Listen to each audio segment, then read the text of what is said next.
अच्छा, किसी को दोबारा देना हो जो टेस्ट नहीं दिया है, तो आप लोग, मैं रीओपन कर दिया हूँ टेस्ट को, है ना, बहुत सारे लोगों का एग्जाम चल रहा है इसलिए मैंने रीओपन कर दिया है, तो आप लोग वापस टेस्ट दे सकते हो। ठीक है, सभी को। न्यूक्लिक एसिड देखते हैं यस बेटा। सर। न्यूक्लिक एसिड, अब ये क्या है बेटा, इट इज अ माइक्रोमोलिक्यूल या मैक्रोमोलिक्यूल, जल्दी बताओ, माइक्रो या मैक्रो? मैक्रो। माइक्रो। माइक्रो। अरे बेटा माइक्रो कैसे होगा, मैक्रोमोलिक्यूल है ना। ये एसिड सोल्यूबल पूल में डिसॉल्व आता है कि नहीं आता है? No sir. No filter sir. होके नहीं आता है ना। मैक्रोमोलिक्यूल है, क्या क्या मैक्रोमोलिक्यूल होता है? Carbohydrate, protein and nucleic acid, they are true macromolecule. ठीक है, और कार्बोहाइड्रेट, प्रोटीन और न्यूक्लिक एसिड में भी सबसे ज्यादा बड़ा अगर देखें मैक्रोमोलिक्यूल का, तो ये होता है, मतलब कार्बोहाइड्रेट प्रोटीन से भी बड़ा मैक्रोमोलिक्यूल का फॉर्म ये होता है। ठीक है, और और क्या बोलते हैं, फैटी एसिड जो लिपिड्स होते हैं वो एक्चुअल में मैक्रोमोलिक्यूल्स कैटेगरी में नहीं आते हैं, बट ग्लोबुलर फॉर्म में होते हैं, इससे वो एसिड इनसॉल्युबल पूल में आते हैं, वो फिल्टर नहीं होता है क्योंकि ग्लोब्यूल्स रहते हैं, चिपके हुए रहते हैं लिपिड्स के फॉर्म सारे। चलो, तो ये अपन देख चुके हैं, दे आर ट्रू मैक्रोमोलिक्यूल। ठीक, अब ये किससे बनता है, चलो बताओ, it is a chain of nucleotide. Nucleotides. तो ये मैं आई थिंक बता चुका हूँ आप लोगों को। Yes sir. हाँ, तो मेरे को ज्यादा मेहनत नहीं करना है इसमें, फिर भी मैं बेसिक पूरा बताऊंगा यहाँ पर, है ना। चैन ऑफ न्यूक्लियोटाइड, तो सबसे पहले ये देखना है व्हाट इज न्यूक्लियोटाइड, है ना। तो इसको दो तरीके से देख सकते हैं, एक तो पूरा खोल के इसको, और दूसरा इसको दो इसके फॉर्म। तो सबसे पहला जो है हमारा, कि देखेंगे फॉस्फेट प्लस न्यूक्लियोसाइड, किससे बनता है ये, फॉस्फेट प्लस न्यूक्लियोसाइड। ठीक है, अब न्यूक्लियोसाइड क्या होता है, बोलो, sugar plus nitrogen basis. Nitrogen. Nitrogen bases. ठीक है, यस सर। ये phosphate plus sugar plus nitrogen basis. तो भाई सीधी सी बात है कि न्यूक्लियोसाइड को हम और क्या बोलते हैं, शुगर प्लस नाइट्रोजन बेसिस बोलते नहीं है। न्यूक्लियोसाइड किससे किससे मिलके बनता है, शुगर प्लस नाइट्रोजन बेसिस। ठीक है, तो न्यूक्लियोटाइड जो रहता है उसको दो तरीके से बता सकते हैं, एक फॉस्फेट प्लस न्यूक्लियोसाइड और एक phosphate plus sugar plus nitrogen bases. Then उसके बाद न्यूक्लियोसाइड के टाइप बताओ भैया, चलो बताओ, पुष्पा, न्यूक्लियो नाइट्रोजन बेसिस के फॉर्म्स बताओ। मैंने बताया बेटा आप लोगों को क्या होते हैं। सर किसका? ये नाइट्रोजन बेसिस कितने टाइप के होते हैं बेटा, नाइट्रोजन 4। बेसिस 4 टाइप्स के होते हैं बेटा, क्या क्या, दो बताओ फिर बाकी मैं पूछूंगा लोगों से, जल्दी बताओ। Sir sucrose. मैं बताऊं? कार्बोहाइड्रेट के फॉर्म्स है अम्मा, मोनोसैकेराइड के फॉर्म्स हैं, दे आर नाइट्रोजन बेसिस। चलो बताओ बेटा, आयुषी कायल बताएगी, पिछले क्लास में एब्सेंट थी ना आयुषी, यस सर। पिछले क्लास में एब्सेंट थी ना। Yes sir.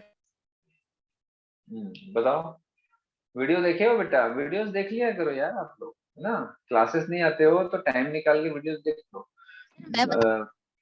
मैं जहां तक जानता हूँ ऐसा कोई बच्चा नहीं है जो खाने सोने के अलावा सिर्फ और सिर्फ पढ़ाई करता हो, आप कहीं ना कहीं समय बर्बाद करते हो।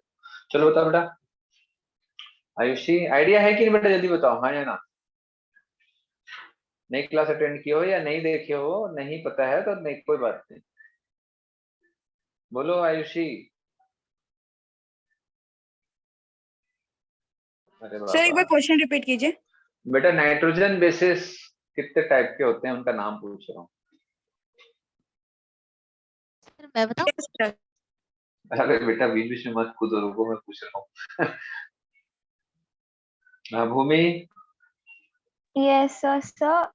Uracil अभी तो पूछा था क्या मैं आपसे, अच्छा पूछ रहा। हाँ, यूरेसिल and adenine. एडेनिन। चलो बताओ भाई, Ayush, Ayush Shrivas. Sir cytosine. Cytosine, और सर हरलीन, हरलीन भी गायब थी ना पिछले क्लास में। Yes sir sir. ग्रेनुलिन। हाँ चलो, मैं बता देता हूँ, एडेनिन, बोलो, गुआनिन। गुआनिन, बोलो, Thymine, बोलो। thymine, thymine, thymine and uracil, uracil. कितना हुआ? 5, 5। ठीक है। अब इसमें से जो एडेनिन और ग्वानिन होता है बेटा, ठीक है, इसको प्यूरिन बोलते हैं। It is a purine group, है ना, ये ग्रुप में आता है प्यूरिन ग्रुप। इनका जो स्ट्रक्चर होता है उसके हिसाब से, दे आर हेट्रोसाइक्लिक रिंग। मैंने होमोसाइक्लिक हेट्रोसाइक्लिक बताया था। Nitrogen bases are heterocyclic, nitrogen bases are heterocyclic. याद आ रहा है क्या heterocyclic? yes sir, Yes, sir. ठीक है, मतलब एक ऐसा साइक्लिक रिंग जो एक ही, जिसमें पूरा एक ही टाइप का एटम्स नहीं होते हैं, अलग अलग भी होते हैं ना रिंग बनाने के। प्यूरिन, और ये बाकी जो है ये तीनों पैरिमिडिन। ठीक है, ध्यान रखेंगे, purine and adenine guanine is purine and cytosine thymine and uracil is pyrimidines. ठीक है, क्लियर है? Yes, sir.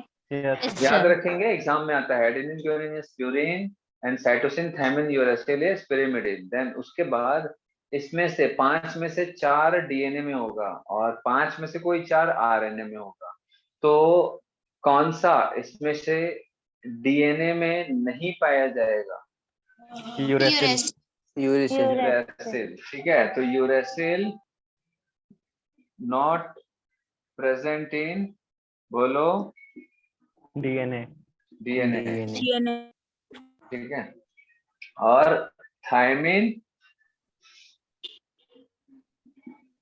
Not RNA. Present in RNA, RNA.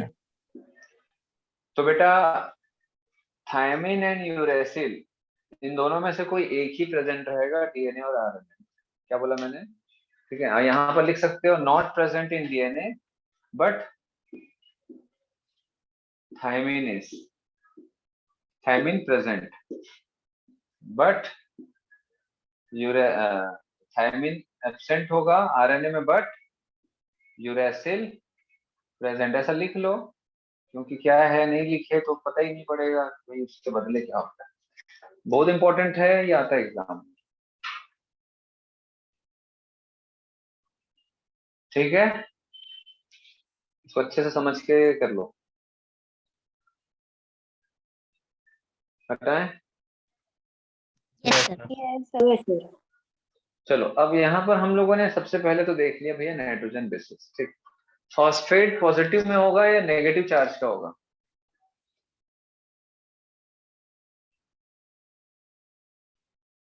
अरे भाई, फॉस्फेट पॉजिटिवली चार्ज होता है या नेगेटिवली चार्ज होता है? Sir negative. हाँ, नेगेटिव चार्ज होगा। अच्छा, शुगर जो होता है ये कैसा होता है? यहाँ पर शुगर जो है ये किस टाइप का होता है? ये 2 टाइप का होता है। ठीक है, एक होता है राइबोस शुगर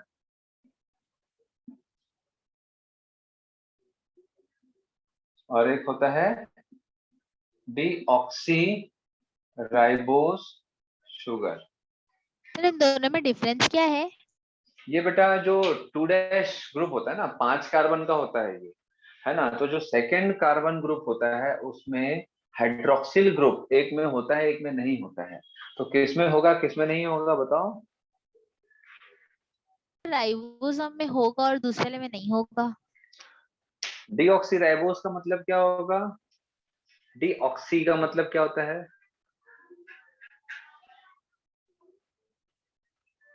जिसका ऑक्सीजन यूज नहीं हुआ है। डीऑक्सी राइबोस में OH ग्रुप, हाइड्रोक्सिल ग्रुप नहीं होता है। ठीक है, समझ आ रहा है?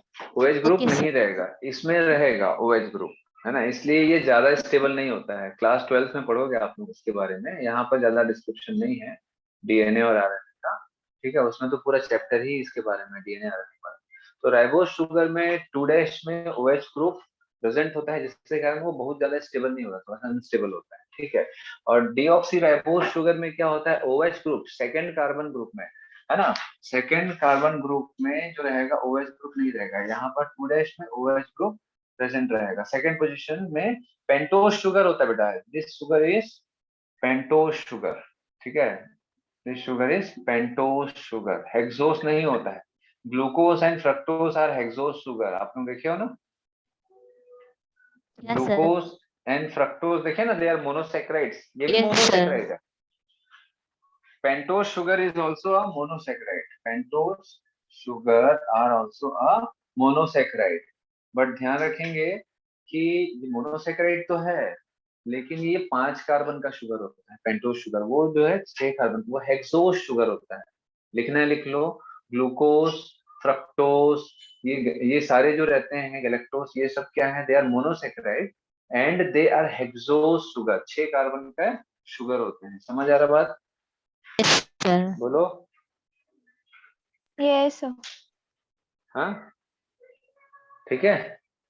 Yes, sir. तो ये कौन सा शुगर है बेटा? पेंटोज शुगर, मतलब 5 कार्बन वाला शुगर है ना, ध्यान रखिए, 5 कार्बन शुगर, पेंटोज शुगर। ठीक, अब ये जो पेंटोज शुगर है, ये 2 कैटेगरी का होता है। एक राइबोज शुगर जिसमें 2 डैश जो रहता है, मतलब सेकंड ग्रुप जो कार्बन का होता है, ठीक है, सेकंड नंबर का जो कार्बन होगा वो उसमें OH ग्रुप अटैच रहेगा, इसमें डीऑक्सी मतलब नहीं होगा, एब्सेंट होगा।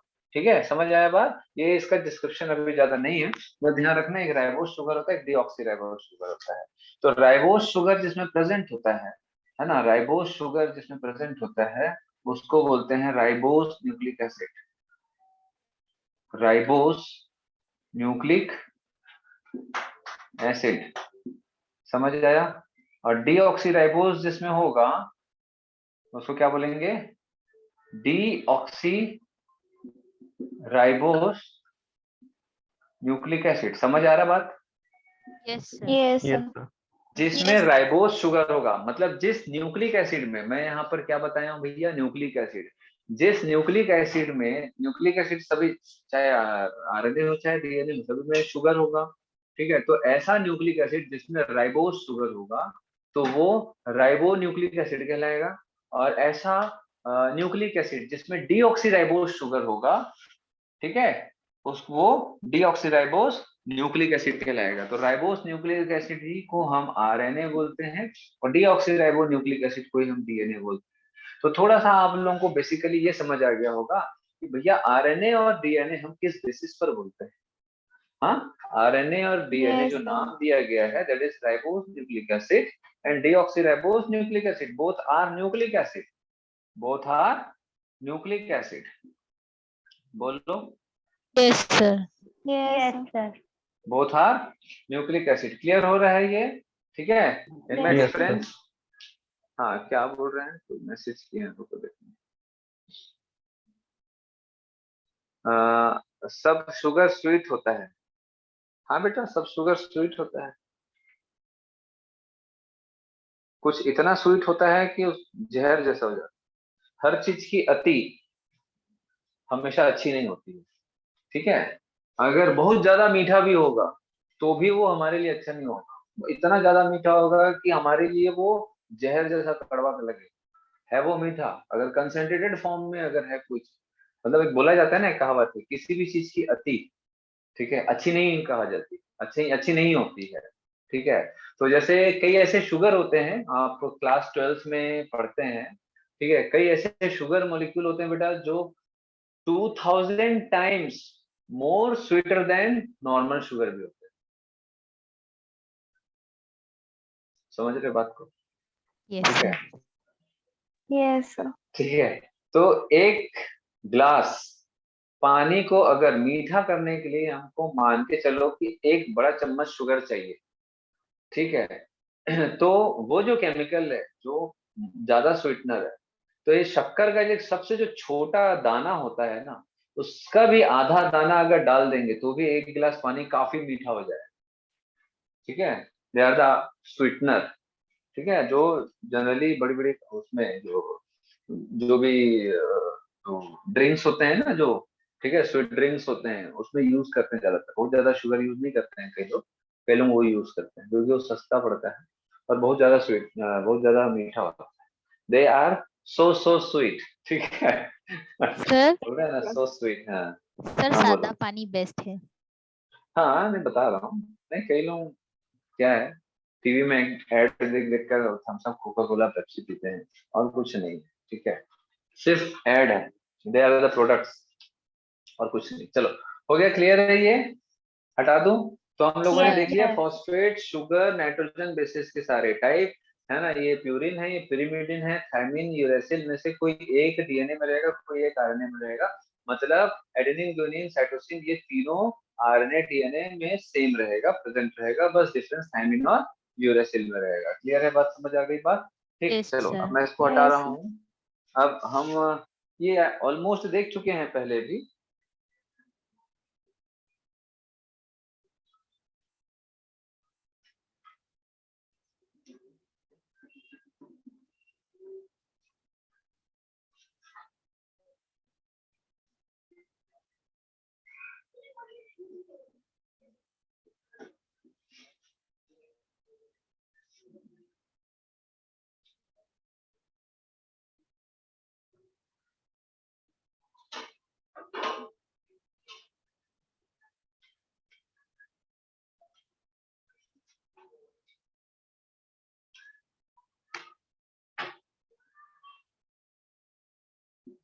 चलो अब देखते हैं बेटा डीएनए। ठीक है, डीएनए और आरएनए में क्या अंतर होगा कि भाई देखो, जैसे न्यूक्लियोटाइड की चेन है, मैंने बोला ये न्यूक्लियोटाइड की चेन है, एक न्यूक्लियोटाइड, ये दूसरा न्यूक्लियोटाइड, ये तीसरा न्यूक्लियोटाइड। ठीक है, अब न्यूक्लियोटाइड को मैं और कैसे लिख सकता हूँ? Phosphate, sugar, nitrogen bases. बोलो, phosphate, sugar, sugar, sugar, nitrogen bases. basis, ठीक है, phosphate, फिर फॉस्फेट। सर डबल बॉन्ड कहाँ गया? अभी बेटा ये एक ही स्ट्रैंड है। Okay sir. ठीक है, उसके बाद साइटोसिन, फॉस्फेट, शुगर, एडेनिन। मैं ऐसे लिखा हूं, ठीक है। तो ये क्या है भैया? ये एक न्यूक्लियोटाइड है, ये बता चुका हूं, जल्दी बोलो। Yes sir. Yes, sir. ये Yes, एक sir. न्यूक्लियोटाइड है, ये एक न्यूक्लियोटाइड, ये न्यूक्लियोटाइड की चेन हो गई, ऐसा सो ऑन। ठीक है, तो अगर सिर्फ एक ही न्यूक्लियोटाइड की चेन होगी तो वो आरएनए कहलाएगा, सिंगल स्ट्रैंडेड न्यूक्लियोटाइड। मतलब अगर सिंगल चेन ऑफ न्यूक्लियोटाइड होगा तो दे आर आरएनए। ठीक है, अगर हम इस न्यूक्लियोटाइड की चेन को दूसरे न्यूक्लियोटाइड से जोड़ देंगे, ठीक है,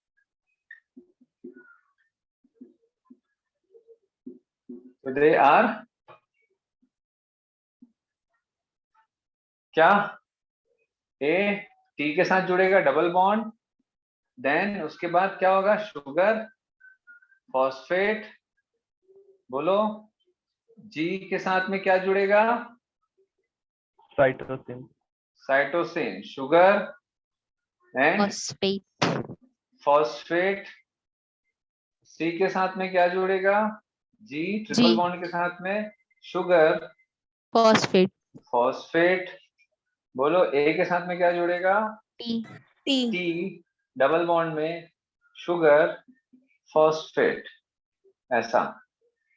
ठीक है, तो ऐसा ये आगे बढ़ता जाएगा। तो देख सकते हो आप, दो न्यूक्लियोटाइड की, एक न्यूक्लियोटाइड की चेन इधर, एक न्यूक्लियोटाइड की चेन इधर, दो न्यूक्लियोटाइड की चेन है, इसलिए क्या हो गया बेटा?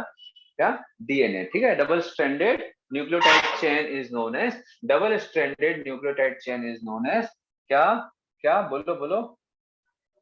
DNA. ठीक है, समझ आ गया बट डीएनए आरएनए का सिंगल स्ट्रैंडेड, डबल स्ट्रैंडेड। तो अगर मैं इसको ऐसा कर दूं तो कोई बुराई है क्या? No, नहीं। sir. no sir, ये एक न्यूक्लियोटाइड की चेन है, ये दूसरी न्यूक्लियोटाइड की चेन है। यहाँ पर मैं लिखा हूं एक न्यूक्लियोटाइड की चेन, ये दूसरी न्यूक्लियोटाइड की चेन। ठीक है, तो इसका ये क्या मतलब है? मैंने लकीर खींचा, इसका मतलब क्या है भैया? वो न्यूक्लियोटाइड की चेन है। हाँ, न्यूक्लियोटाइड की Yes, sir. चेन है। अब यहाँ पर अगर आप देखोगे तो एक्चुअल में जैसे ये स्पाइरल स्टेयरकेस देखे हो आपने? स्पाइरल स्टेयरकेस ऐसा Yes, टाइप का, Yes, sir. ऐसा बन चढ़ते ना, ऐसा फिर राउंड, ऐसा चढ़ के फिर ऐसा राउंड, Yes. ऐसा ऐसा स्पाइरल स्टेयरकेस। तो डीएनए का जो हेलिकल, डीएनए का जो स्ट्रक्चर होता है, ठीक है, डीएनए का जो स्ट्रक्चर होता है वो वाटसन एंड क्रिक ने समझाया था, डबल हेलिकल स्ट्रक्चर। हेलिकल होता है ऐसा, हेलिकल। ठीक है, डबल हेलिकल मतलब ये दो हेलिक्स है ना, ये एक हेलिक्स हो गया ऐसा और ये दूसरा, तो डबल हेलिकल स्ट्रक्चर। तो ये किसने दिया भैया? वाटसन एंड क्रिक ने दिया है सेमी कंजर्वेटिव मॉडल, ये सब हम आगे पढ़ते हैं, है ना, थोड़ा सा डिस्क्रिप्शन है आप लोगों के बुक में, ज्यादा नहीं है इस साल। चलो, तो अब ये क्या है बेटा, जैसे अगर आप देख सकते हो ऐसा ऐसा टाइप का इसका क्या है डायग्राम है ना। तो इसमें डीएनए के बारे में बहुत ज्यादा डिस्क्रिप्शन तो नहीं है अभी, बट छोटा सा ये है कि ये जो टर्न होता है ना बेटा, इसको इमेजिन करो ये ऐसा टर्न हुआ है ऐसा, ठीक है, ऐसा टर्न हुआ है। तो जो Yes, sir. ये जो टर्न लेता है वो कितने डिग्री का लेता है, तो इसका जो टर्न होता है वो कितने डिग्री का होता है, 36 डिग्री का। इसका जो टर्न होता है वो कितने डिग्री का होता है, 36। समझ आ रहा है बात, ये टर्न टर्न के बारे में। हाँ बोलो सर, वहाँ जो न्यूक्लियोटाइड के बीच में जो बॉन्ड बन रहा है वो एडेनिन और थायमिन, हमेशा एडेनिन और थायमिन के बीच में ही बनेगा। कहाँ बेटा, ये डबल बॉन्ड। Yes sir. हाँ, एडेनिन थायमिन के बीच में हमेशा डबल बॉन्ड बनेगा, और साइटोसिन और ग्यूनिन के बीच में हमेशा ट्रिपल बॉन्ड बनेगा, ये फिक्स है हमेशा। और ए के साथ टी ही जुड़ेगा और जी के साथ सी ही जुड़ेगा हमेशा। जी के साथ ए नहीं जुड़ने वाला, ना टी के साथ सी जुड़ने वाला। अगर ऐसा जुड़ गया तो वो म्यूटेशन, ठीक है, वो नॉर्मल नहीं, ठीक है। सर, हाँ बोलो। यस और ये डीएनए का ऐसा मूव करना जरूरी है? एक्चुअली में बेटा ये थोड़ा सा ऐसा टर्न रहता है, इसका स्ट्रक्चर ऐसा सीधा सीधा नहीं रहता, फीते के जैसा नॉर्मल रहता है ना, ऐसा सीधा सीधा नहीं रहता है, ये ऐसा टर्न हो जाता है, ठीक है, क्योंकि मॉलिक्यूलर स्ट्रक्चर है बेटा ये। तो मॉलिक्यूलर स्ट्रक्चर कैसा होगा, ये एक्चुअली में बहुत ज्यादा ऐसा तो दिखता नहीं है, सच बताऊं तो। ये बहुत सारे केमिकल एनालिसिस के थ्रू इसका जो मॉलिक्यूलर स्ट्रक्चर है उसको अपन वो करते हैं। भाई एक चीज बताओ मुझे कि आप लोग केमिस्ट्री में बेंजीन रिंग पढ़े हो? Yes, sir. सर। तो कहीं पर भी पढ़े हो क्या कि बेंजीन रिंग जो होता है कहीं पर भी ऐसा दिखता है? कहीं पढ़े हो आप लोग, ऐसा दिखता है? यस सर, सर कहाँ पर पढ़े हो? बुक में। सर सच्ची बुक में है। नहीं तो जिसने भी डिस्कवर किया है या जिसने भी बेंजीन को खोजा है, ठीक है, आपको लगता है कि उन्होंने बेंजीन रिंग को देखा है कि ऐसा होता है? No sir. No sir. Water का स्ट्रक्चर ये कुछ इस तरीके का होता है, ऐसी कुछ है ना। Yes sir. किसी ने माइक्रोस्कोप से या इलेक्ट्रॉन माइक्रोस्कोप से देखा है क्या H2O का स्ट्रक्चर ऐसा होता है? No sir. No sir. किसी ने भी ना इसका स्ट्रक्चर देखा है ना इसका स्ट्रक्चर देखा है, ठीक है। क्या सर? किसी ने भी ना इसको देखा है कि इसका स्ट्रक्चर ऐसा है, ना ही इसका स्ट्रक्चर ऐसा है। कोई भी मॉलिक्यूल का स्ट्रक्चर ऐसा होता है, किसी ने इलेक्ट्रॉन माइक्रोस्कोप से नहीं देखा। ये सब एजम्पशंस हैं बेस्ड ऑन रिएक्शंस। रिएक्शन के बेसिस पर इलेक्ट्रोनेगेटिविटी, इलेक्ट्रोपॉजिटिविटी और उनके बीच में जो केमिकल रिएक्शंस होते हैं उनके बेसिस पर ही ये एजम्पशंस है कि इसका स्ट्रक्चर ऐसा होगा, वी शेप होगा, वाई शेप होगा, कुछ भी एक्स वाई जेड जो रिंग लाइक स्ट्रक्चर होगा, हेक्सागोनल होगा, पेंटागोनल होगा, ये सब एजम्पशंस होते हैं, ठीक है। क्योंकि बेटा आप कोई भी कंपाउंड्स को, कोई भी एक मटेरियल को देख सकते हो इलेक्ट्रॉन माइक्रोस्कोप से। आप जो कंपाउंड्स है उसके स्ट्रक्चर को कैसे देखोगे, क्योंकि ये सब तो बेटा शिफ्ट होते रहते हैं, इसका स्ट्रक्चर तो हमेशा चेंज होते रहता है ना। डबल बॉन्ड कभी इधर होगा, कभी इधर होगा, कभी Yes, इधर sir. होगा। तो आप कैसे देख पाओगे इलेक्ट्रॉन माइक्रोस्कोप, पॉसिबल नहीं है, समझ आ रही है, सब assumptions है। बट ये क्या है, सब एक्सपेरिमेंट्स के थ्रू इसको बोला जाता है कि भाई ये है, क्योंकि ये क्या है, एक ऑर्गेनिक कंपाउंड मैक्रोमोलेक्यूल है, बड़ा कंपाउंड है, ठीक है, समझ आ रहा है बात। चलो, तो ये खैर आप लोगों को नहीं मालूम होगा, आप लोग पढ़ते जरूर हो, लेकिन ऐसा सर। किसी ने देखा नहीं है, ठीक है। हाँ बोलो। सर हेलिकल मतलब? क्या बेटा? हेलिक मतलब बेटा ऐसा स्पाइरल, स्पाइरल है ये, ठीक है, स्पाइरल होता है। जैसे वो स्टेयरकेस होता है ना बेटा, जैसे ऐसा करके ऐसा होता है ना। अब इसमें अगर आप इसको ऐसा ऐसा सीढ़ी बना दोगे, समझ आ रहा बात? तो ये तो Yes. खैर बहुत ज्यादा राउंड हो गया, इसका टर्न बहुत ज्यादा वो हो गया है ना, ये तो बहुत ज्यादा टर्न हो गया, तो 360 डिग्री टर्न हो गया। लेकिन ये जो टर्न होता है वो कितना है, 36 डिग्री का टर्न होता है बस। तो ये जैसे सीधा सीधा है, इधर देखो, ये सीधा सीधा है।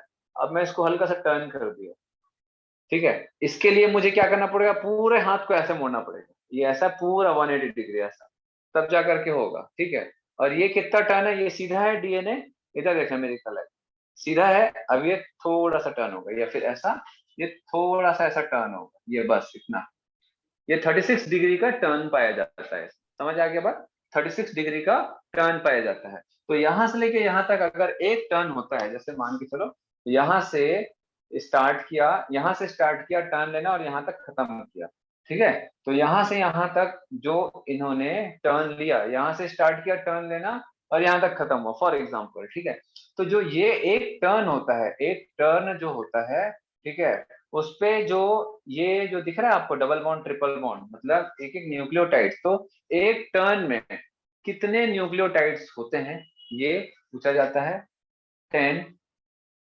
ठीक है, और एक टर्न जो होता है वो कितना लंबा होता है, तो ये होता है 34 एंगस्ट्रॉम का एक टर्न डीएनए का, कि इसका लेंथ क्या होगा, एक टर्न यहां से स्टार्ट हुआ और ऐसा एक टर्न लिया, यहां से स्टार्ट हुआ और ऐसा यहां तक एक टर्न लिया, तो ये एक टर्न डीएनए का जो लेंथ है उसमें पूरा टर्न रहता है ना ऐसा, मतलब ऐसा नहीं है कि डीएनए अगर ये है तो बस एक ही जगह होगा, ये बहुत जगह मुड़ा होगा, ऐसा यहाँ मुड़ेगा, फिर ऐसा यहाँ मुड़ेगा, फिर ऐसा यहाँ मुड़ेगा, फिर आगे ऐसा मुड़ेगा, फिर एक एक टर्न होते जा रहा है, दिख रहा है ये, मैं एक एक टर्न को यहाँ पर पकड़ते जा रहा हूँ, बट ऐसा नहीं होता, एक एक टर्न ऐसा।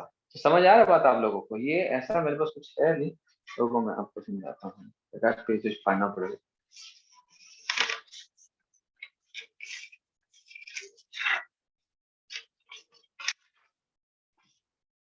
देखो जैसे ये डीएनए है, डीएनए का लेंथ है, ठीक है, तो डीएनए का एक लेंथ है ये ऐसा, तो ये क्या होता है बेटा, ऐसा एक टर्न होता है, देखो एक टर्न, ये समझ आया, यस दिख रहा है सर। ये टर्न, यस इधर देखना, ये एक टर्न हो गया ऐसा, ये एक टर्न, तो ये एक टर्न है, इसके ऊपर डीएनए फिर से टर्न लेगा, उसके ऊपर एक और टर्न लेगा, उसके ऊपर एक और टर्न लेगा, उसके ऊपर और एक टर्न, तो ऐसा पूरा टर्न रहता है। तो ये जो टर्न रहता है, देखो मैंने इसको इतना नहीं मोड़ा कि आप पीछे के हिस्से को सामने देख पा रहे हो, ठीक है, ये मेरा अंगूठा सामने है, फर्स्ट फिंगर पीछे है, तो मैंने इसको इतना नहीं मोड़ा, मैंने इसको इतना नहीं मोड़ा कि आप मेरे अंगूठे को पीछे की तरफ और फर्स्ट फिंगर को आगे की सर तरफ देख वीडियो पा रहे हो। ऑफ हो गया है। हाँ हाँ।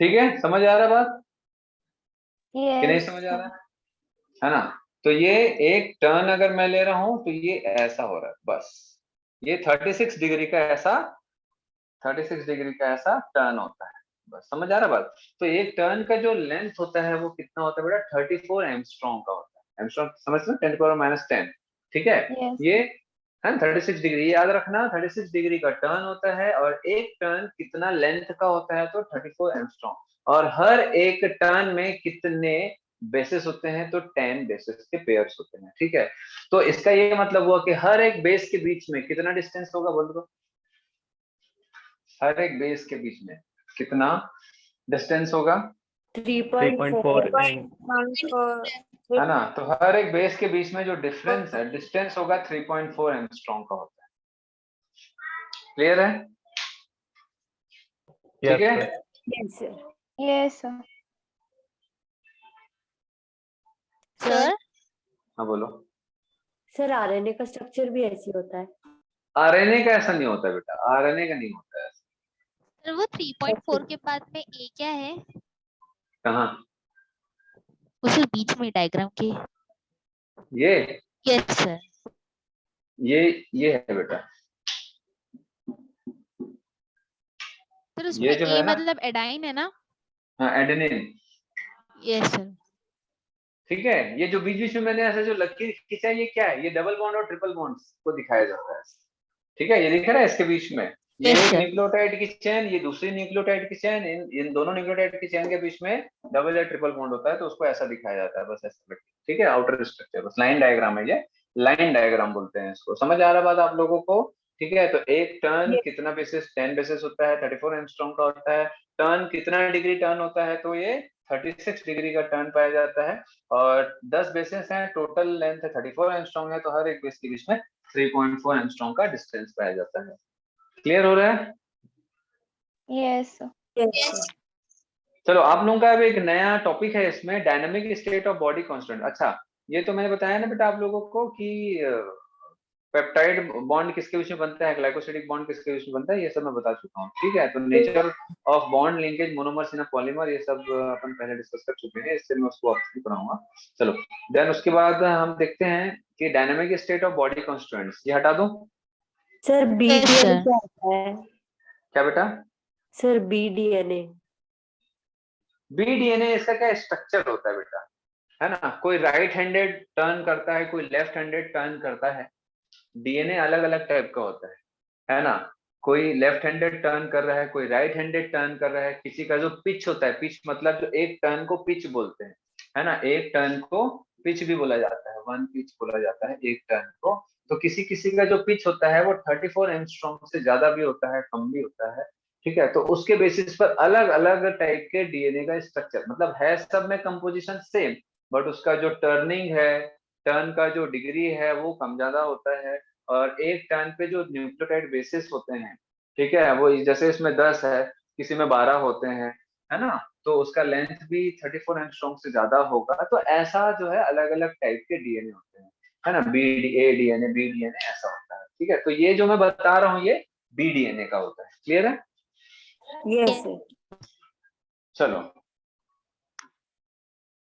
अब देखो जो नेक्स्ट टॉपिक है इसको आई थिंक मैं आप लोगों को बहुत पहले ये सब चीजें मैं बेसिक के थ्रू समझाया हूँ, है ना? डायनेमिक स्टेट ऑफ बॉडी जो है बेटा, डायनेमिक स्टेट और स्टैटिक स्टेट समझते हो आप लोग? फिजिक्स का कॉन्सेप्ट है ये सब, केमिस्ट्री में भी कहीं कहीं यूज होता है। डायनेमिक स्टेट और स्टैटिक स्टेट समझते हो ना आप लोग?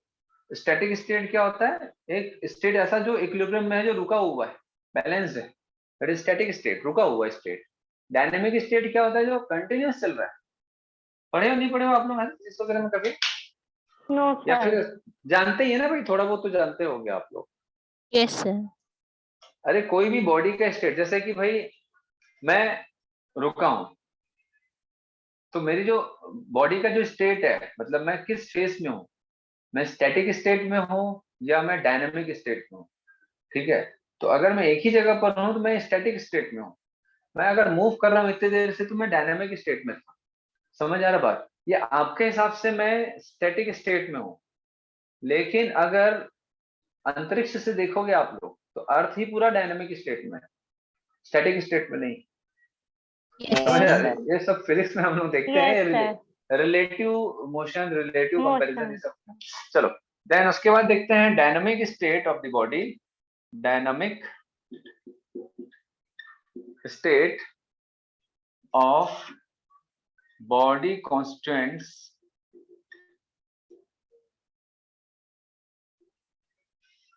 Concept of metabolism. अब बेटा मेटाबॉलिज्म का कॉन्सेप्ट तो मैं आप लोगों को बहुत पहले से बता चुका हूँ। ठीक है, मेटाबॉलिज्म क्या होता है बेटा? दो पार्ट से समझते हैं क्या होता है। एक एनाबॉलिज्म, बोलो एनाबॉलिज्म, और एक कैटाबॉलिज्म। कैटाबॉलिज्म। तो किसमें कोई चीज बनता है? एनाबॉलिज्म। To form. ठीक है, एनाबॉलिज्म में कोई चीज बनता है और कैटाबॉलिज्म में टू ब्रेक, कोई चीज ब्रेक होता है। ठीक है, तो कोई चीज को बनाने के लिए एनर्जी लगेगा। ठीक है, एनर्जी क्या होगा बेटा? एनाबॉलिज्म, कोई चीज बना रहे हैं तो एनर्जी यूटिलाइज होगा, और कोई चीज जब टूटता है बॉडी में, ब्रेक होता है, तो एनर्जी रिलीज होता है। बेटा आप लोग जैसे इनऑर्गेनिक केमिस्ट्री में पढ़ते होगे ना, इनऑर्गेनिक केमिस्ट्री में, कि जैसे भाई जैसे ये NaCl है, इसके बॉन्ड को ब्रेक करेंगे, बॉन्ड को ब्रेक करेंगे, है ना? अगर ये बॉन्ड ब्रेक हो रहा है, अगर ये बॉन्ड किसी भी तरीके से ब्रेक हो रहा है, तो ब्रेक होगा तो क्या होगा? एनर्जी निकलेगा। अगर इसके बीच का बॉन्ड को बनाएंगे तो एनर्जी यूटिलाइज होगा। ये सब आप लोग पढ़ते हो। विथआउट, है ना, तो केमिस्ट्री यूज होता है यहाँ पर। चलो, तो मैंने आपको बता दिया कि एनाबॉलिज्म मतलब कुछ बन रहा है, कैटाबॉलिज्म मतलब कोई चीज ब्रेक हो रहा है, और ब्रेक होगा तो एनर्जी रिलीज होगा, और कोई चीज बनेगा तो एनर्जी यूटिलाइज होगा। तो भैया हमारी बॉडी की बात कर रहे हैं हम, बॉडी कॉन्स्टेंट्स की बात कर रहे हैं, ना कि केमिकल रिएक्शन। ठीक है, तो हमारी बॉडी में अगर ऐसा हो रहा है तो भाई एनर्जी किस फॉर्म में यूटिलाइज होगा, बोलो जल्दी बोलो, एटीपी के फॉर्म में। कोई चीज एनर्जी रिलीज हो रहा है तो उसको हमारी बॉडी किस फॉर्म में कन्वर्ट कर देगा, एटीपी के फॉर्म में कन्वर्ट कर देगा। तो एटीपी यूज होगा, एटीपी रिलीज होगा, ये एटीपी बनेगा। समझ आ रहा है बात इतना? Yes sir. चलो, तो यहाँ पर अगर आप देखोगे तो बेटा कुछ ऐसा वर्ड्स है ना, कि टर्नओवर, कि भाई मेटाबॉलिक टर्नओवर होता है। टर्नओवर समझते हो? जैसे कोई एक फैक्ट्री में साबुन बन रहा है, जैसे मान के चलो आप लोगों को जो पसंद है, मान के चलो कि भाई कुरकुरे बन रहा है, चिप्स बन रहा है, तो भाई अगर एक दिन में कितना प्रोडक्शन होता है, एक महीने में कितना प्रोडक्शन होता है, और एक साल में कितना प्रोडक्शन होता है, तो मान के चलो कि भाई जो चिप्स कुरकुरे वाली कंपनी होती है, एक साल में करीब करीब मतलब 40-50 करोड़ का सामान बना लेती है। ठीक है, एक साल में चिप्स और कुरकुरे जो बड़ी कंपनीज है 40-50 करोड़ का बना ली, तो इनका जो टर्नओवर हुआ चिप्स कुरकुरे का कितना हुआ, 40-50 करोड़। ठीक है, 40-50 करोड़ रुपीस का टर्नओवर हुआ। या फिर मान के चलो कि भाई 10 लाख पैकेट बना रही है, तो 10 लाख पैकेट पर ईयर इनका टर्नओवर होता है। तो वैसे ही हमारी बॉडी में क्या होता है बेटा, बहुत सारे मेटाबॉलिक प्रोडक्ट्स बनते हैं, है ना, और बहुत सारे चीजें प्रोडक्ट्स ब्रेक डाउन भी होता है। तो हमारी बॉडी में कोई भी चीज का ब्रेक डाउन हो रहा है, कोई भी चीज बन रहा है, मेटाबोलाइट्स हैं, ठीक है, और कोई प्रोडक्ट्स बन रहा है, कोई मेटाबोलाइट्स यूज हो रहा है दूसरा प्रोडक्ट बनने में, तो ये होता है मेटाबॉलिक टर्नओवर। मतलब हमारी बॉडी एक पर्टिकुलर टाइम पीरियड पर, है ना, कितना कितनी सारी चीजें, कितने सारे कंपाउंड्स, ठीक है, बना रही है, और कितने कंपाउंड्स को ब्रेक कर रही है, ये होता है उसका मेटाबॉलिक टर्नओवर। ठीक है, तो मेटाबॉलिक टर्नओवर एक वर्ड है। समझ आ रहा है बात आप लोगों को, कि नहीं समझ आ रहा है इसमें? Yes sir. बेटा जैसे टर्नओवर का मतलब होता है कोई चीज कितना, टोटल उसका कितना वॉल्यूम है जो बना, है ना। जैसे चिप्स कुरकुरे का बेटा एक साल में 50 लाख पैकेट बना, तो उसका turnover 50 lakh packet per year हो गया। वैसे ही हमारी बॉडी में कोई भी केमिकल रिएक्शन के थ्रू अगर कोई चीज बनता है या ब्रेक होता है, तो वो उसका टर्नओवर कहलाता है। और कोई भी चीज बन रहा है या ब्रेक हो रहा है, वो सब मेटाबॉलिक प्रोसेस के थ्रू होता है। जैसे फॉर एग्जांपल कि भाई हमारे बॉडी में ग्लूकोज ब्रेक होता है ना, ऑक्सीजन के प्रेजेंस में अगर ब्रेक हो रहा है, तो क्या बनेगा उससे, बोलो भाई, अरे भाई क्या बनेगा? Water, carbon dioxide and water, 38 carbon dioxide and ATP. Energy, है ना, water, carbon dioxide and energy. तो भैया कितना मॉलिक्यूल ऑफ वाटर, कितना मॉलिक्यूल ऑफ कार्बन डाइऑक्साइड बना, वो उसका टर्नओवर हो गया। समझ आया बात कि नहीं? ठीक है, तो ये आपका टर्नओवर हो गया, कितना बना प्रोडक्ट। ठीक है, तो ये भैया ब्रेक होने के बाद बना, है ना, ये कैटाबॉलिक प्रोसेस हो गया। मतलब ग्लूकोज ब्रेक हुआ, कार्बन डाइऑक्साइड और वाटर में कन्वर्ट हो गया, साथ में एनर्जी बना। तो कितना एटीपी बनेगा एक दिन में, तो वो उसका एनाबॉलिक टर्नओवर हो गया। मतलब कुल मिलाकर के मान के चलो कि भाई एक ग्लूकोज मॉलिक्यूल से 38 एटीपी मिल रहा है, तो ऐसे हमारी बॉडी में 1 लाख ग्लूकोज मॉलिक्यूल एक दिन में ब्रेक हो रहे हैं। तो 1 लाख ग्लूकोज मॉलिक्यूल अगर एक दिन में ब्रेक हो रहा है, तो 38 लाख एटीपी हमारी बॉडी में बन भी रहे हैं। ठीक है, तो बन रहा है ना, तो ये रेट है पर डे के हिसाब से, पर आवर के हिसाब से, पर मंथ या पर ईयर के हिसाब से। ये कोई भी चीज बनने का या टूटने का जो रेट होता है, मेटाबॉलिक रेट कहलाता है।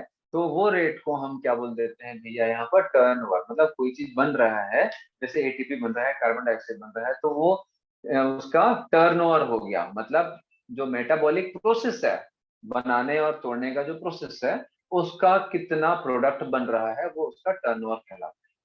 ठीक है, जैसे मान के चलो भाई कि किसी का कोई दुकान है क्या, नो सर। बिजनेस, आप में से किसी का? अरे बोल सकते हो, ईशा का होगा जो सिंधी लोगों का सर सर बिजनेस मैं ही करता है। हिंदी नहीं हूँ। अच्छा सॉरी, अच्छा हाँ, शेरवानी मैं पहले भी मैं पूछ चुका हूँ ऐसा। तो कोई है क्या सिंधी या अग्रवाल, ऐसा कोई नहीं है ना? कोई नहीं है? क्या बात है। सर चलो हाँ बोलो। मेरी पड़ोसी वाले अंकल का शॉप है। हाँ शॉप है, तो अब जैसे भाई किसी की फैक्ट्री है ना, मान के चलो घड़ी बनाने की, तो भाई एक साल में 10,000 घड़ी बना रहा है, तो वो उसका टर्नओवर हो गया 10,000 वॉच पर ईयर। ऐसा होता है टर्नओवर। ठीक है, तो हमारी बॉडी में भी जो केमिकल्स बनते हैं बहुत सारे, ठीक है, कंपाउंड्स बनते हैं, वो टर्नओवर कहलाता है। क्लियर हो रहा है। चलो, तो मैंने जैसे बताया आप लोगों को एनाबॉलिज्म कैटाबॉलिज्म, तो बेटा ये किस रेट से बन रहा है, किस रेट से हो रहा है। तो एनाबॉलिज्म और कैटाबॉलिज्म जो भी हो रहा है हमारी बॉडी में, उसका रेट क्या है, क्या ज्यादा है या कम है। ठीक है, एनाबॉलिज्म कैटाबॉलिज्म का जो रेट समझते हो ना, रेट ऑफ रिएक्शन जो है केमिस्ट्री में पढ़ते हैं, रेट ऑफ रिएक्शन मतलब किस रेट से चीजें बन रही हैं या टूट रही हैं, that is rate of reaction. तो इनका जो रेट है, रेट मतलब उसकी स्पीड क्या है ना, तो उसको बोलते हैं मेटाबॉलिक रेट, मेटाबॉलिक रेट। तो कैमरा ऑफ हो गया। हाँ हाँ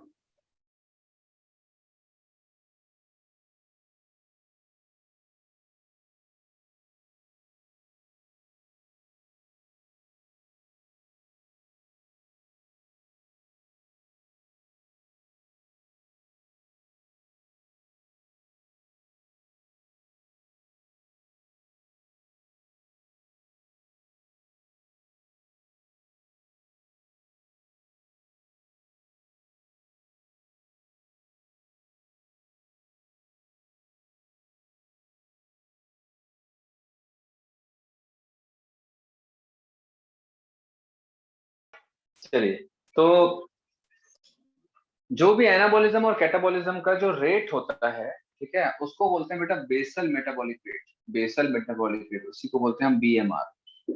ठीक है, बेसल मेटाबॉलिक रेट, है ना। हमारी बॉडी में जो भी मेटाबॉलिक पाथवे होता है, मेटाबॉलिक पाथवे का मतलब होता है जो भी केमिकल रिएक्शंस हो रहे हैं। अब देखो छोटा सा एक एग्जांपल है, मैं स्क्रीन शेयर करके आप लोगों को कुछ केमिकल रिएक्शन दिखा रहा हूँ, है ना। उससे आप लोगों को और क्लियर हो जाएगा कि भैया ये हो क्या रहा है, ये मेटाबॉलिज्म होता कैसे। वैसे मैं बता चुका हूँ आप लोगों को पहले। अच्छा, ग्लूकोज ब्रेक होता है और आप लोगों को शायद मालूम है कि ग्लूकोज ब्रेक होता है और क्या बनता है। बोलो। अरे भाई, ग्लूकोज ब्रेक होता है और क्या बनता है, ऑक्सीजन के प्रेजेंस में ग्लूकोज ब्रेक होता है और क्या बनता है, ATP. Water and carbon dioxide water. Water बेटा एंड ये कितना, CO2। हाँ, water CO2 plus energy in the form of ATP. ये कितना स्टेप में बनता है, ये आप अभी तक नहीं देखे हो, मे बी क्लास 10th में पढ़े होगे आप लोग ग्लाइकोलाइसिस वगैरह। ठीक है, तो यहाँ पर अगर आप देखोगे, यहाँ ध्यान से देखते जाना, ये आगे के चैप्टर्स का है, ये रेस्पिरेशन इन प्लांट्स का है। ये हमारे में भी होता है ऐसा, सिर्फ प्लांट्स में नहीं, हमारे में भी होता है ये रिएक्शन। ठीक है, तो अगर आप ग्लूकोज दे दो तो आपका जो सेल है, ठीक है, हमारा जो सेल है, आपका नहीं मेरा भी, जो सेल है वो ग्लूकोज को सबसे पहले इस फॉर्म में तोड़ेगा, यहाँ पर एटीपी यूज होगा। ठीक है, देन ग्लूकोज का ये फॉर्म नेक्स्ट फॉर्म में कन्वर्ट होगा, यहाँ पर एटीपी यूज होगा। ठीक है, फिर इस फॉर्म से ग्लूकोज का जो नेक्स्ट फॉर्म है, थर्ड फॉर्म, ठीक है, ये ग्लूकोज का पहला फॉर्म, दूसरा फॉर्म, तीसरा फॉर्म, ये चौथे फॉर्म में कन्वर्ट होगा, चौथे से पांचवें में जाएगा, पांचवें से छठवें फॉर्म में आएगा, छठवें से सातवें फॉर्म में आएगा, आठवें नौवे, ऐसा। तो ये 10 स्टेप रिएक्शन होता है, 10 स्टेप रिएक्शंस होते हैं। ठीक है, तो यहाँ पर अगर आप देखोगे बेटा, तो ये ग्लूकोज से क्या बन रहा है, कार्बन डाइऑक्साइड नहीं बना है, क्या बना है देखो जरा। ग्लूकोज 10 स्टेप में टूटा, 10 स्टेप में ग्लूकोज टूटेगा और क्या बनेगा अल्टीमेटली लास्ट में, पायरुविक एसिड। Pyruvic acid. ठीक है, तो ये 3 कार्बन का होता है, इसका मतलब ग्लूकोज सिर्फ 2 मॉलिक्यूल में टूटा है, 3-3 कार्बन का। ग्लूकोज के सारे कार्बन अभी तक सेपरेट नहीं हुए हैं जो कार्बन डाइऑक्साइड में चेंज होंगे। तो 10 स्टेप होने के बाद ये मेटाबॉलिक पाथवे कहलाता है। ठीक है, ये रिएक्शंस हैं जो क्या हो रहा है बेटा, ये कोई चीज टूट रहा है ना, कोई चीज टूट रहा है ना, तो यहाँ टूट भी रहा है और कुछ चीजें नहीं बन भी रही हैं।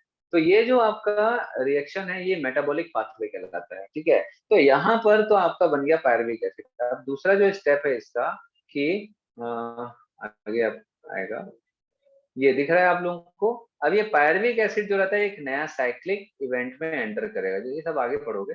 ये पायरुविक एसिड को हम पायरुवेट बोलते हैं, एक नया साइकिल में एंटर करेगा, इस साइकिल में एंटर करेगा और अल्टीमेटली जब ये पूरा साइक्लिक पाथवे कंप्लीट करेगा तो बीच बीच में कार्बन डाइऑक्साइड निकलेगा। देखो यहाँ कार्बन डाइऑक्साइड निकला, कार्बन डाइऑक्साइड निकला, दिख रहा है आप लोगों को। ठीक है, तो ऐसे कार्बन डाइऑक्साइड निकलते जाते हैं और यहाँ पर एटीपी जनरेट होते जा रहा है, एटीपी बनते जा रहा है। तो ये एनाबॉलिक कैटाबॉलिक दोनों पाथवे हो गया, ठीक है। एटीपी बन रहा है ना, ये एनाबॉलिक पाथवे हो गया, कोई एक एनर्जी बन रहा है और यहाँ पर पायरुवेट टूट रहा है और कोई दूसरा फॉर्म में कन्वर्ट हो रहा है। तो ये पूरा साइक्लिक इवेंट जो होता है बेटा, ये क्या है, ये पूरा मेटाबॉलिक पाथवे कहलाता है। दूसरी चीज, कोई भी मेटाबॉलिक पाथवे जो रहता है वो विथआउट एंजाइम नहीं होता हमारी बॉडी में, ठीक है। विथआउट एंजाइम नहीं होता हमारी बॉडी में। हमारी बॉडी में हर एक कंपाउंड्स को, ठीक है, हर एक सिंपल कंपाउंड को कॉम्प्लेक्स में कन्वर्ट करने के लिए और कॉम्प्लेक्स कंपाउंड को सिंपल में कन्वर्ट करने के लिए एंजाइम की जरूरत होती है। समझ आ रहा बात, एंजाइम की जरूरत होती है। ये सब हम आगे पढ़ेंगे, है ना, ये सिस्टिक एसिड साइकिल है। तो ग्लाइकोलिसिस, हाँ बोलो सर, ये पूरे प्रोसेस में कितना टाइम लगता होगा? बेटा। वो टाइम का तो खैर मेरे को उतना आइडिया नहीं है, बट थोड़ा सा लंबा टाइम लगता है। लंबा मतलब ऐसे बहुत घंटे नहीं लगते हैं, है ना, कुछ कुछ मिनट्स में आपका ये प्रोसेस होता है। लेकिन ये सब कंटिन्यूअस प्रोसेस है, कंटिन्यूअस प्रोसेस है ये। मतलब ऐसा नहीं है कि ये एक बार बस चलेगा फिर बंद हो जाएगा, ये सब कंटिन्यूअस चलते रहता है, क्योंकि बॉडी सेल को तो एनर्जी कंटिन्यूअस चाहिए, ठीक है। तो ये लगभग कंटिन्यूअस चलते रहता है, ठीक है। Yes sir. तो ये हमारा, आप अगर आप देख रहे हो तो ग्लूकोज जो है बेटा, ग्लूकोज पहले ये 10 स्टेप रिएक्शन में आगे बढ़ा, पायरुविक एसिड बना, देन ये पायरुविक एसिड एक साइक्लिक इवेंट में एंटर किया और फिर ये साइक्लिक जो इवेंट है उसके द्वारा पायरुविक एसिड से पूरा का पूरा कार्बन डाइऑक्साइड निकलते गया और एनर्जी इस प्रोसेस में बनते गया। और यही का जो एनर्जी NADH और ATP, ये सब एनर्जी हम यूटिलाइज करते हैं। यहाँ पर एंजाइम के बारे में नहीं दिया गया है, बट हर एक प्रोसेस में एंजाइम की जरूरत होती है, ठीक है। यहाँ पर भी अगर आप देखोगे तो यहाँ पर बहुत सारे एंजाइम, हर एक स्टेप, मतलब ग्लूकोज से ग्लूकोज 6 फॉस्फेट बनना है तो यहाँ पर भी एंजाइम चाहिए। ग्लूकोज 6 फॉस्फेट से फ्रक्टोज 6 फॉस्फेट बनेगा तो भी एंजाइम की जरूरत होती है, ठीक है।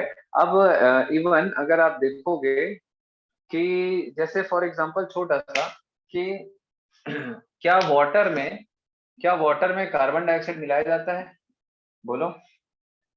Yes sir. अरे भाई, वाटर में कार्बन डाइऑक्साइड मिलाते हैं ना, कार्बोनेटेड वाटर। आप लोग जो पीते हो सॉफ्ट ड्रिंक, क्या होता है वो कार्बोनेटेड वाटर होता है। वाटर में प्रेशर से कार्बन डाइऑक्साइड को डाला जाता है, ठीक है। तो ये रिएक्शन करने के लिए भी हमारी बॉडी में एंजाइम की जरूरत है, कार्बनिक एनहाइड्रेस के एंजाइम की जरूरत है, ठीक है। तो ये रिएक्शन से भी जैसे H2CO3 बना, है ना, कार्बोनिक एसिड बना, तो ये कार्बोनिक एसिड के लिए भी एंजाइम की जरूरत होती है, जो बाहर फिजिकल प्रोसेस है। मतलब प्रेशर के थ्रू वाटर में कार्बन डाइऑक्साइड को घोला जा रहा है, मिलाया जा रहा है। लेकिन हमारे बॉडी में अगर वाटर में कार्बन डाइऑक्साइड को घोलना है तो भैया उसके लिए भी एंजाइम की जरूरत होती है। तो ये एंजाइम क्या करता है बेटा, कैटलिस्ट। ये एक प्रकार का कैटलिस्ट है, मतलब कोई भी केमिकल रिएक्शन को स्पीड अप कर देता है, फास्ट कर देता है ना। तो हमारे बॉडी में मेटाबॉलिक प्रोसेस एंजाइम के थ्रू होता है। जैसे फॉर एग्जांपल कि भाई अमीनो एसिड से जोड़ के, अमीनो एसिड को जोड़ के क्या बनाते हैं, प्रोटीन।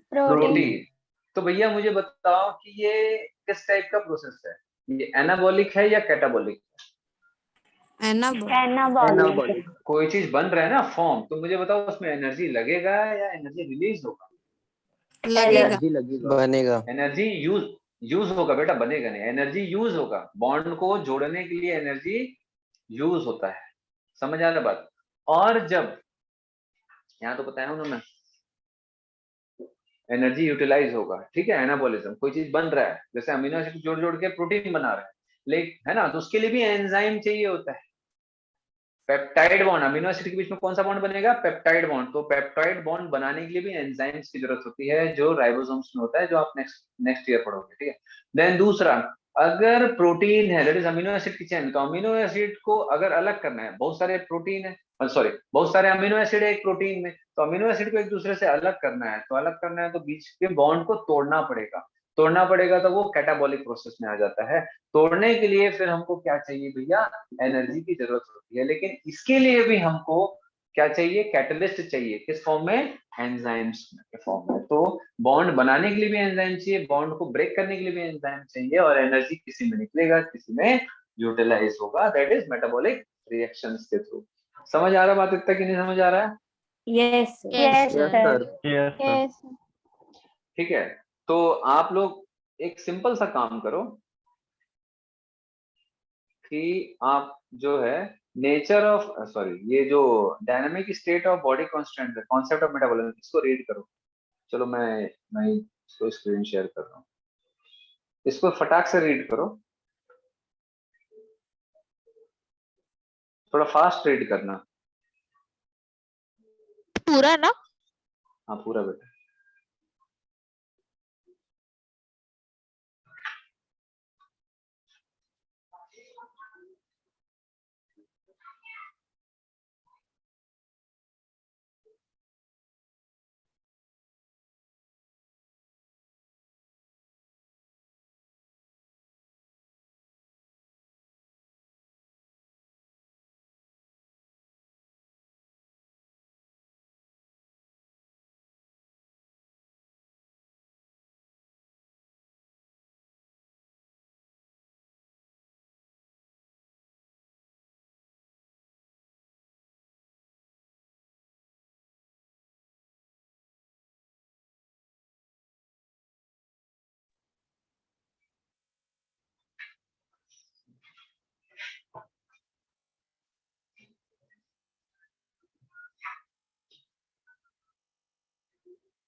सर हाँ बोलो।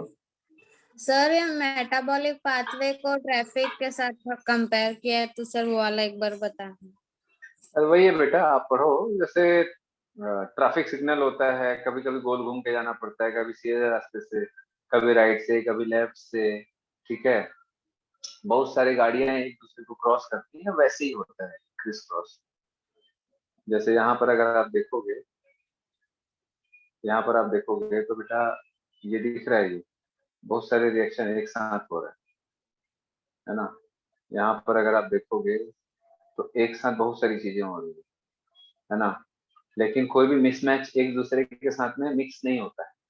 वही बताया गया है भाई, आप बहुत सारी चीजें होती हैं लेकिन मिक्स नहीं होती चीजें। Yes.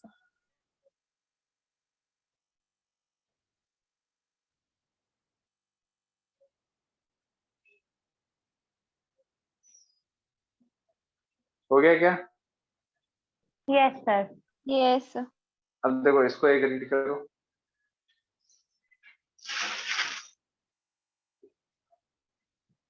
Metabolic basis for living.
Sir hmm, तो ये जो लिविंग ऑर्गेनिज्म है ये अपने एनर्जी को ट्रैप करके बॉन्ड्स क्यों बना देता है?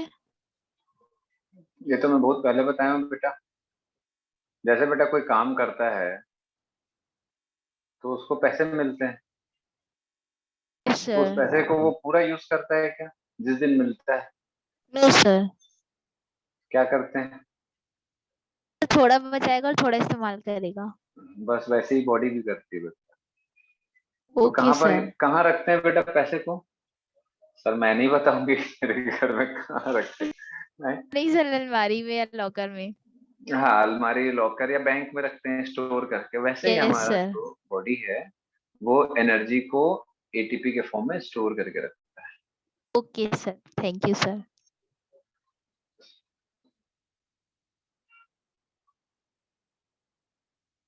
द लिविंग स्टेट को एक बार रीड कर लो। ये समझ आ रहा है कि नहीं यहाँ तक आप लोगों को? Yes sir. यस ठीक है, कोई ज्यादा टफ तो नहीं है ना? ठीक है, द लिविंग स्टेट को एक बार रीड करो। किसी का नहीं हुआ है तो देख लो एक बार, रीडिंग फास्ट किया करो, कंसंट्रेशन बढ़ता है उससे।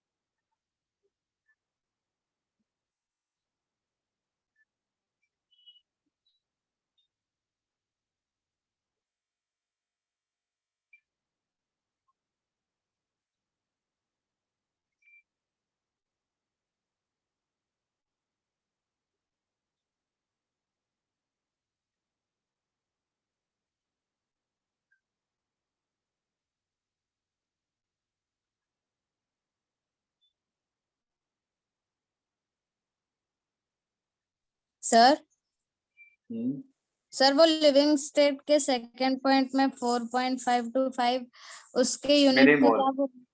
Millimole, millimole. Yes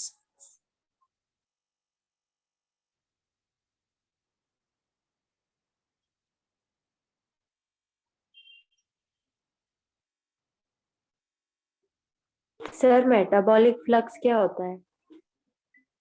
metabolic flux बेटा जैसे जो टोटल रेट होता है ना, मतलब कितना बना टोटल कोई चीज, है ना, कितना बना कोई चीज सेल में, मतलब कोई भी प्रोडक्ट कितना बन रहा है ना, वो मेटाबॉलिक फ्लक्स होता है। ओके मेटाबॉलिक जैसे रेट होता है ना, वो स्पीड है, किस स्पीड से कोई चीज बन रहा है या बिगड़ रहा है ना, और कितना बन रहा है उस मेटाबॉलिक रेट के थ्रू, उस मेटाबॉलिक प्रोसेस के थ्रू कोई चीज कितना बन रहा है। जो भी प्रोडक्ट्स हैं दे आर मेटाबॉलिक फ्लक्स, मतलब टोटल प्रोडक्ट्स।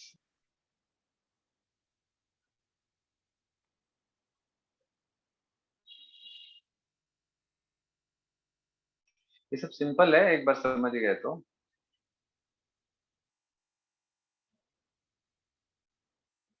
स्क्रीन गायब हो गई।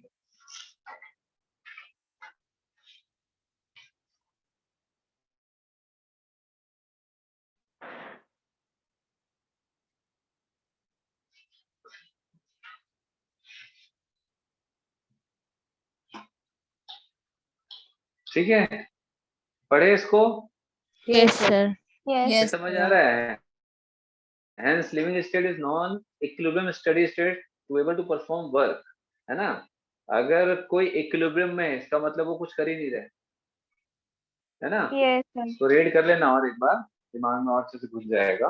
Yes. मतलब हमारा जो मेटाबॉलिक प्रोसेस होता है वो क्या करता है बेटा, कंटिन्यूअस चलते रहता है। जैसे मैंने आपको बताया, कंटिन्यूअस हमारा जो मेटाबॉलिज्म है वो कंटिन्यूअस चलते रहता है। अगर बहुत स्लो हो जाएगा तो बेटा एनर्जी प्रोडक्शन या कोई भी कंपाउंड का प्रोडक्शन या कोई कंपाउंड को ब्रेक डाउन जो है, जो हमारी बॉडी के लिए जरूरी है, वो सारी चीजें स्लो हो जाएंगी।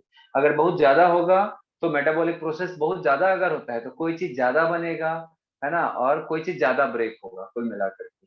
तो मेटाबॉलिज्म जो होता है वो हमारा नॉर्मल चलते रहना चाहिए, है ना। नॉर्मल रेट से कोई चीज ब्रेक भी होना चाहिए, नॉर्मल रेट से कोई चीज को बनना भी चाहिए। ना बहुत ज्यादा फास्ट ना बहुत ज्यादा स्लो। अगर बहुत ज्यादा स्लो या बहुत ज्यादा फास्ट होता है मेटाबॉलिज्म, ठीक है, मेटाबॉलिक रेट अगर बहुत ज्यादा या बहुत ज्यादा कम होता है तो वो एक डिसीज्ड कंडीशन होता है। जैसे आप लोग हाइपोथायराइडिज्म, हाइपरथायराइडिज्म सुने होंगे। तो ये जो हाइपोथायराइडिज्म और हाइपरथायराइडिज्म जो डिसीज होता है हमारे में, ये मेटाबॉलिक रेट का ज्यादा या कम होने का एक डिसीज है, जिससे कि कोई ना कोई एबनॉर्मेलिटी बॉडी में आती है या प्रॉब्लम्स होता है, जिसको हम एंडोक्राइन सिस्टम में पढ़ेंगे। ठीक है, टर्म 2 मतलब नेक्स्ट में आएगा आपके। तो इक्विलिब्रियम भाई सीधी सी बात है, जैसे फिजिक्स में भी होता है कि अगर कोई चीज इक्विलिब्रियम में मतलब कोई मूवमेंट नहीं हो रहा है ना, भाई जैसे अपन ऐसे झूला झूलते हैं ना, कभी इधर कभी इधर कभी इधर कभी इधर, ऐसा होता है ना, यस सर, सी सॉ। है ना, सी सॉ होता है ना। तो सी सॉ हो रहा है, इसका मतलब बच्चे खेल रहे हैं, एक इधर आ रहा है एक इधर। अब दोनों बच्चे बराबर बैठे, एक इधर मोबाइल में गेम खेल रहा है, एक इधर मोबाइल में गेम खेल रहा है, तो कोई एक दूसरे से नहीं खेल रहा है। ठीक है, तो ये इक्विलिब्रियम स्टेट है। ठीक है, इक्विलिब्रियम स्टेट का मतलब है कि कोई मूवमेंट नहीं हो रहा है, कुछ भी नहीं हो रहा है। तो हमारी बॉडी में नॉन इक्विलिब्रियम स्टडी स्टेट होता है, मतलब कोई भी चीज जो रहता है वो एकदम इक्विलिब्रियम में नहीं रहता है, मतलब फंक्शन कुछ ना कुछ होते रहता है बॉडी में, हमेशा केमिकल रिएक्शंस होते रहते हैं, उसी को नॉन इक्विलिब्रियम स्टडी स्टेट बोलते हैं। ठीक है, ओके सर। चलो फिर नेक्स्ट क्लास में मैं एंजाइम कराऊंगा। एंजाइम जो है एक बड़ा टॉपिक है ना, काफी बड़ा टॉपिक है ना, और काफी इम्पोर्टेंट भी है।